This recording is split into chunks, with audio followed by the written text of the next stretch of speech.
Welcome to Get Your Spirit in Shape, United Methodist Communications and UMC.org's podcast to help keep our souls as healthy as our bodies. I'm Joy Avino. Imagine you wake up in the morning and you can't wait to drink your very first cup of coffee, to smell that aroma and to hold that cup in your hand. That's Lorrie King. She works for the Global Health Division of the United Methodist Committee on Relief, commonly known as UMCOR. Only when you get up, you're in a hut in the middle of a refugee camp. And in order to get your first cup of coffee or your first drink of water, you have to walk 2 miles to a river and then carry back a 5-gallon bucket on your head. I had an idea this summer to write a story for UMC.org about water conservation. Then I interviewed Lorrie, and I quickly realized just how big the topic is. Imagine rolling out of bed in the morning. You're ready to hit the shower and take on a new day. And you jump in, and the water starts to burn your skin. Not because it's hot, but because it's contaminated. This is the reality for people who live on the Northern Cheyenne Reservation in Montana. Can you imagine? Are you beginning to feel what a tremendous resource clean water is? In this conversation, Lorrie and I talk about the problem and things you and I can do to help make a difference. Thanks again, Joe. Seriously, thank you so much for taking on the water issue and for being willing to talk about it. It's one of those things that we take for granted so much that people, they don't even stop to think about it or they don't even delve into it. So seriously, thank you for that. And I just learned so much from our conversation that I was really excited to share that with other people. So let's start here. Tell me about your title and what it means. I am the manager for WASH, and that is just like it sounds, like washing something, which stands for Water and Sanitation and Hygiene, and Food Security, which means anything you can think of with growing food, storing food, producing food, getting the food to the market, and preserving the environment, and livelihoods. And livelihoods means having market access for what it is that you are producing. So if I'm a farmer, that means I have access to get my foodstuffs to the market. If I am a woman and I am a tailor or I am a baker, it means that I have access to the marketplace. And I might also need some training in whatever my vocation is and additional skills building. And maybe I need some help learning how to make a business plan or start an internal savings and loan group. That's kind of what I do every day. When you are talking about water to groups of people, how do you help us understand just how important of an issue this is? Well, water is life. We can only sustain ourselves for days at a time without water.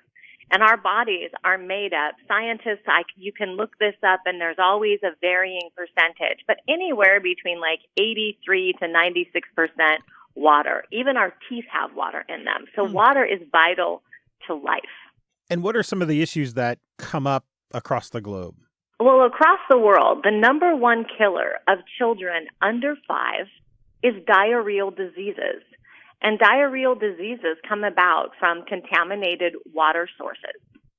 And so that's a big issue right there. Also, when we think about how much water do we need to function every day, just let that sink in for a minute. Think about brushing your teeth. Think about flushing the toilet, taking a shower, washing your hands, maybe boiling water to have some tea, cooking your pasta, whatever that may be. Mm-hmm. We have an organization called Sphere. Just think of a circle, a sphere. And that Sphere organization sets what are called the minimum humanitarian standards around the world. So that means if I'm in a disaster setting, so think of after a natural disaster, perhaps a war, an internally displaced situation where people are fleeing some kind of conflict, or a refugee camp, those Sphere standards tell us what our minimum things are that we need to survive as a human being every day. And right now, the minimum Sphere standards for water are 15 liters. Now, 15 liters equals out to just under 4 gallons. Okay. So think of your big orange 5-gallon bucket from Home Depot and think of 1 gallon less than that. That is what a minimum is to survive every day. And if you think of the ubiquitous pictures of refugees carrying those big yellow jerry cans on their head, that's what 15 liters looks like. And that's why those jerry cans are made to fit that purpose. 15 liters minimum standard. So how much does the average American use every day? We can use up to 100. 100 liters. 100 liters. Almost yeah. 10. And there's, again, like varying statistics on that. But just think about brushing your teeth, right? How many of us actually turn the water off in between? Right. There's a lot of us that do, but there's probably just as many of us that don't. There was a great commercial, I want to say, I don't remember if it was Charity Water or WaterAid or UNICEF Water, but they had this great image of a person brushing their teeth. And then it faded to a child in a refugee camp filling up a cup of water. And then it went to a mother filling up a pot for cooking. And then it went to cows drinking in a trough. And at the end of the commercial, it faded back in to the person finishing brushing their teeth. And so in the time that it takes the average person to brush their teeth, all of this water could be used for those reasons. Does the water I consume here in my home, thousands of miles away from the places we think of where water is in need, does that really make a difference? It really does. It really does. When we think about our natural resources, now more than ever, it's in the headlines, right? What are my natural resources? How is our changing climate affecting those natural resources? We see in the developing world, and we see here at home, issues of water rights and water conservation. We see issues of drought. These are things that we can no longer ignore. Here's something that's really interesting for a lot of people to learn. The water in our homes is not always safe, even here in the United States, thousands of miles away. I can give you an example from right here at the Global Ministries headquarters in Atlanta. We have an area of town that's called People's Town. And People's Town is a little bedroom community of Metro Atlanta. And it's also a minority-based community. It's low-income housing. And every year in the summer, as people in the South know, we get some amazing torrential storms that come through. Right. And sometimes on a daily basis because it's humid, it's thunderstorming. Well, when we get that kind of deluge, what happens? I mean, even in our streets that aren't in low-income communities, you get water runoff, right? And there's always the Weather Service sends you a weather alert that says, be careful when you're driving because you're hydroplaning, right? Sure. Well, yeah. What's also happening is that your sewer system, if it's backed up, there's water runoff. If it's going into the drains, it's picking up what's in the drains and then moving them down the street. And so the watershed in this area of People's Town is contaminated on a daily basis during the summer. If you live in a home, say that's older, my home was built in 1932. The home I was living in before this one was built in 1940, and I had to do some major renovation in that home, and that included replacing pipes that were underneath that were lead pipes packed with oakum. And, that's old school plumbing. They don't do that anymore. But nonetheless, you're drinking water that's coming out of those pipes. In a lot of low-income areas, there are still lead pipes. There are still asbestos. There are still contaminants in the water. For many of our Native American brothers and sisters, reservation lands are notoriously contaminated. And this is coming from runoff. It's coming from strip mining. It's coming from blast mining.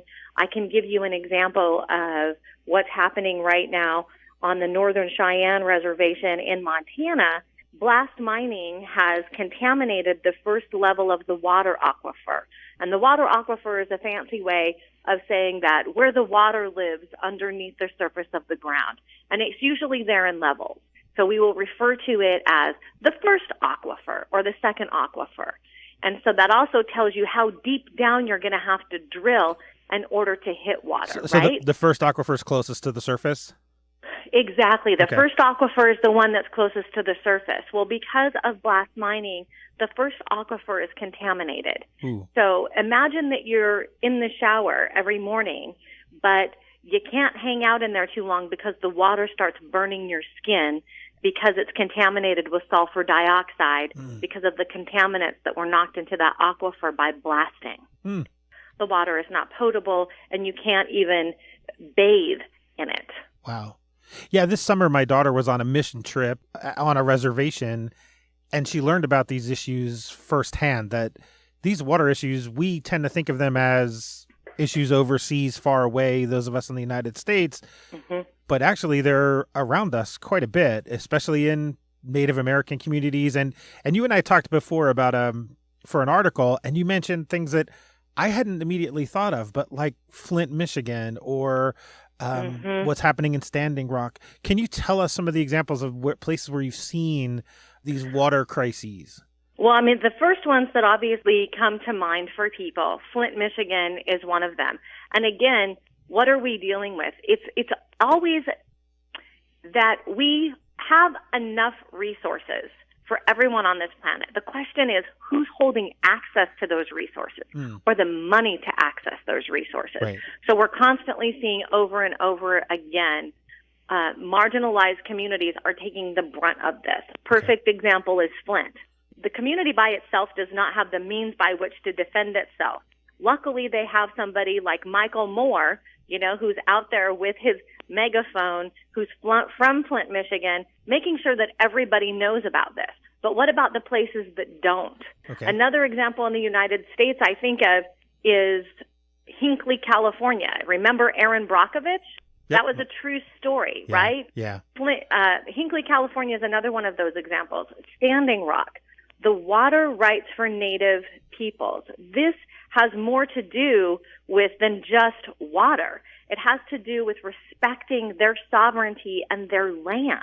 We have another example in the United States. We work closely in a tri-county area in northern Kentucky, the Clay, Bell, and Leslie counties. There's another example of how decades of mining has contaminated an entire watershed.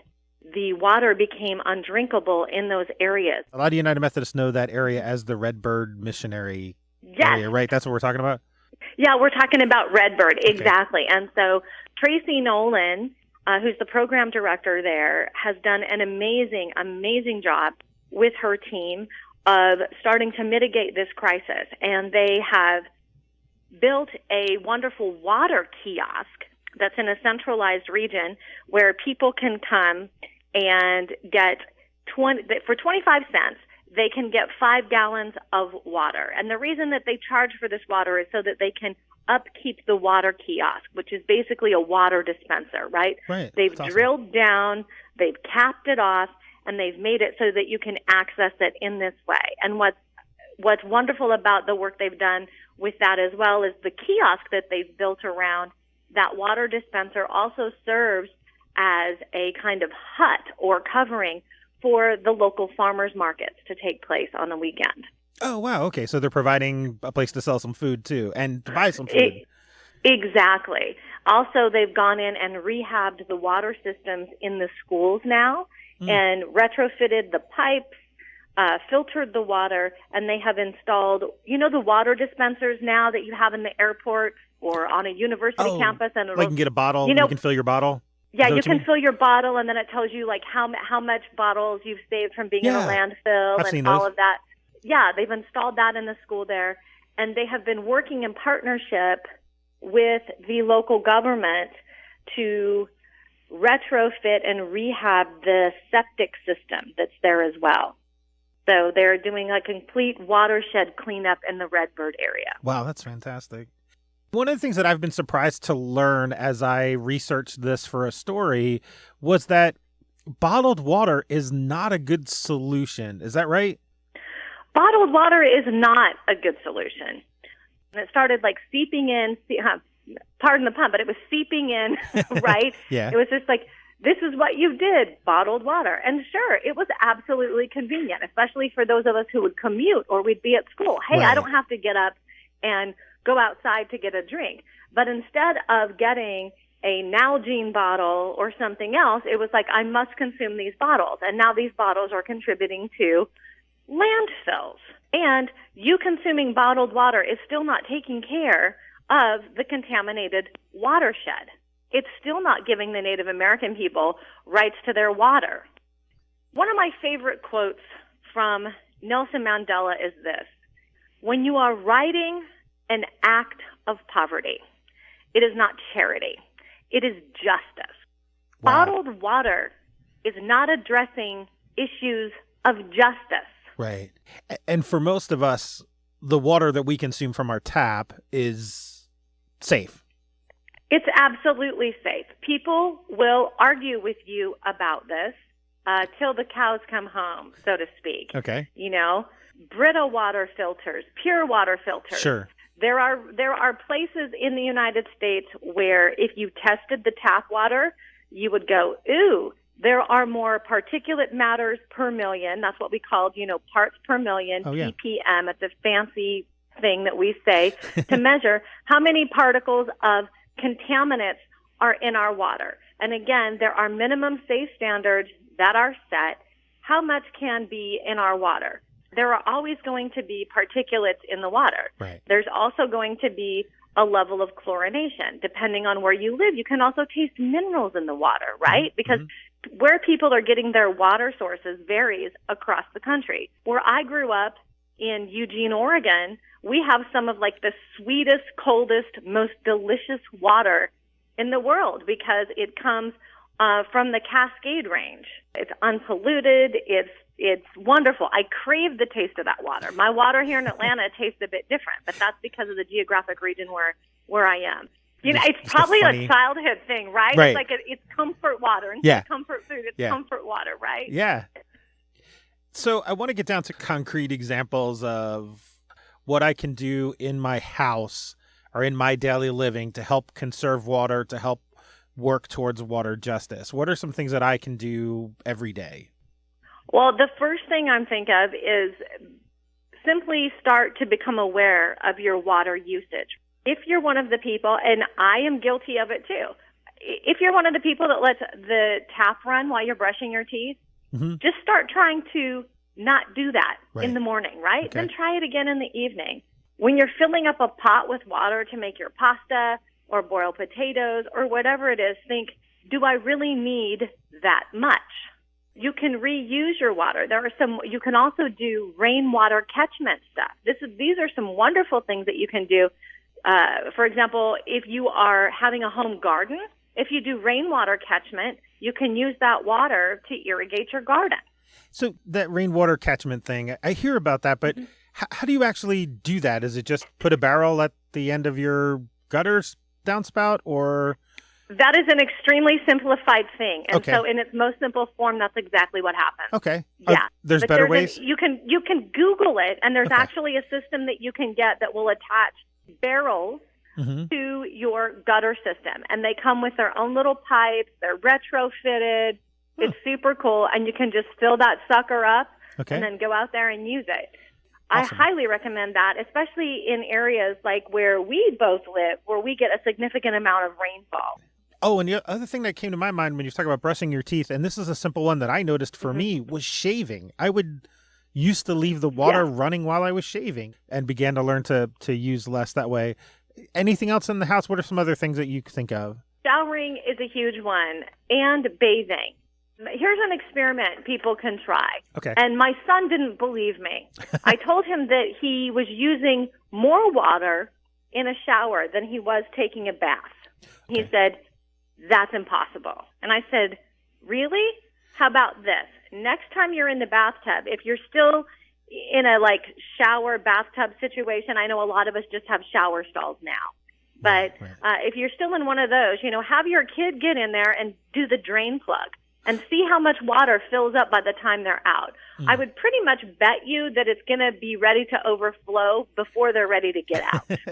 Something else that people can do is to become an advocate, to simply become aware of the water issues that are around them, and to simply become informed, to learn more. Go on to and just type in clean water, and I guarantee you will get like billions of hits on Google, and start to become aware of the issues that are happening in your community. And one of the most powerful things that we can do is be advocates and use our voice on behalf of the people that don't have a voice, who are marginalized. This might sound trite, but something I shared with a girlfriend who asked me this a couple of months ago, what can I do?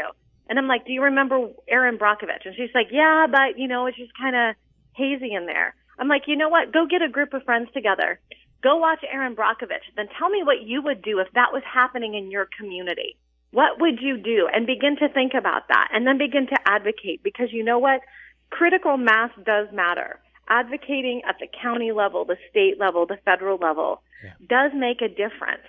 And connect with something that's meaningful for you. If you feel connected to advocate for Native American population, give me a call. I have a list of communities that we're working with who could use your advocacy, your voice, your dollars. Yeah, and we'll put links to connect to you on the website. Fantastic. It seems to me, just paying attention, you start to hear more and more about what's happening around you with issues with water. Right. Simply becoming informed and aware, and then being really thoughtful about ways that we engage and ways that we help. Because sometimes inadvertently, we can create more of a burden if we're not careful. And I'll give you an example of that. Please. The number one reason that girls drop out of school around the world is when they hit puberty and they start their first period. And in their school, there is not an infrastructure in place to support them. And it is not as simple as simply giving a young woman some pads and saying, here you go. In most places in the developing world, it is taboo to touch your private areas. Then when you unpack that, you have to ask yourself the questions of, well, does that girl even have underwear? Does she have access to soap? Does the school where she's going actually have latrines? Is there a latrine that is for girls only? Does she have access to clean running water? Is there access to soap and bleach? And is there an area where if she starts her period at school where she can go and change? And then what if we have done all of these things, but we haven't provided any kind of health education at school to help her understand the changes that are happening with her body? All of these things do not exist in isolation. They are together. If I am a woman or a girl and I am in an internally displaced camp or a refugee camp and I am going out to source water for my family, I put myself at risk and I become increasingly vulnerable by going out to the river by myself, or if I'm going out there at night to relieve myself. I cannot tell you the statistics and the staggering numbers of women and girls who are sexually assaulted simply going out to use the bathroom or to go source water. It skyrockets for them. So there are taboos, there are cultural issues at play, and then there are simple issues of access. How can I get involved with you and the United Methodist Committee on Relief in working towards justice in those areas? Well, I welcome questions and emails anytime. Okay. from any of our constituents. Also, giving to our UMCOR WASH Advance. I know that sounds like such, it's like, of course, you work at UMCOR. You're going to say that, right? Right. But no, I'm really serious, because giving to our WASH Advance empowers us to be able to go out and work in these communities, work in these marginalized areas. We joke with our boss, Dr. Ige, all the time about what's our tagline for the Global Health Unit. We go where the road stops. Wow. So we like to go to the rural communities, the marginalized communities, the oppressed communities. If you're out there and you're in those groups, you're our people. And that is what giving to the advance does on the other side. A lot of times, like you and I were saying earlier, there's a disconnect for people. I'm sitting in the pew, I'm learning about this, right, or I'm reading about it on the website. What happens on the other side? this is the work that's happening on the other side. Yeah. And when we spoke another time, you also talked about how some of what the technology and things that you have available can help communities when they find out they have water issues in their town. Yes, absolutely. And so if you are a United Methodist and you find one of these issues going on in your town, you can contact your local conference office, whatever your annual conference is. Okay. And you can ask them to be in touch with us. And we can work with you to, number one, develop an advocacy plan and support you via technical support and capacity building in that way. Number two, in the instance of working with the Northern Cheyenne Nation, it was the Rocky Mountain Annual Conference who approached us and said, this issue is happening in our annual conference. What can we do? And you guys are able to come in and offer assistance. Exactly. So what we do is we come in and we will work with the community. In this case, we're working with Rocky Mountain Annual Conference and tribal leaders and the chief of the Northern Cheyenne people in Montana to develop a water system for them on the reservation land. And so that can be anything from irrigation to us retrofitting the plumbing that's in the schools, helping them complete their community center so that there is a clean water source there that everyone can access. Yes. I want to ask you, so there's one question that I ask every guest on Get Your Spirit in Shape, which is simply this. What practice would you recommend that helps you stay in touch with your faith journey, helps you stay in touch with God? Learning to shut up and listen. Oh, okay. So I am a huge fan of meditation. And I once heard somebody distill it as prayer is asking and talking to God. Meditation is listening to God. Wow. And so sometimes that meditation is me simply having a prayer time and then sitting and just listening and quieting my mind and opening my heart to receive whatever is out there that I need to hear or absorb. Another way I can do this is by doing something like taking a walk, what a friend of mine calls dynamic meditation, where I'm out there and I'm praying, I'm talking to God, but I'm also like taking the time to be outside of the element that I'm normally in. You know, I sit in an office most of the day. So getting outside and kind of breaking things up is very important for me. I love shut up and listen. Just be quiet and just let God. You know, I mean, like speak to us. really, I mean, like that might sound harsh, but I mean, like that's like the bottom line because I can talk all day, especially if you get me talking about issues of WASH, issues of social justice. I talk all the time. And so for me, what I have to do when I come home and I take a walk, I literally have to leave my cell phone on the counter so that I go out and do my walk. Good practice. I have to disconnect. And you don't realize how addicted you become to your phone and checking the emails. And especially when we're involved in this kind of work, everything seems like a fire. And you take it seriously, and it's like, wow, there are people's lives on the other side of what I'm doing. Yeah. So we do take it seriously. But there's also comes the time of, like what one of my yoga teachers calls learning to drink as you pour. You cannot give from an empty cup. Right. You must take time for yourself to restore and recharge. I know we've barely scratched the surface here, but we're running out of time. So I just want to say thank you. Thank you so much for your passion and all of the things that you're sharing with us and for the ministry that you do. Thanks, Lorrie, for your time today. It's my pleasure. Thank you so much, Joe. That was Lorrie King of the United Methodist Committee on Relief Global Health. Lorrie is the WASH, Water Sanitation and Hygiene, the Food Securities and the Livelihoods Programs Manager for UMCOR. You can learn more about Lorrie and her work by visiting umc.org/podcasts and finding episode 20 of Get Your Spirit in Shape.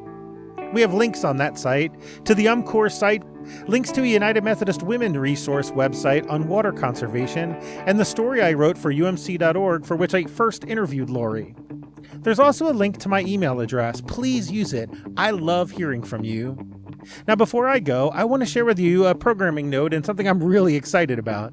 Beginning in September, Get Your Spirit in Shape is going to add a second episode each month, specifically for the purpose of meeting a bishop. You know, one of the real joys of my job has been getting to meet our bishops. They're some of the warmest, most faithful people I've met. I've enjoyed it so much that I want to share it with you. So I'm going to be chatting with a bishop each month. Not so much about their job, but about them, their faith journeys, what they like to do, and how they keep their spirits in shape. Look for the first one in the beginning of September. Well, that's it for this episode of Get Your Spirit in Shape. I'll be back soon with more tips to keep our souls as healthy as our bodies. I'm Joe Iovino. Peace.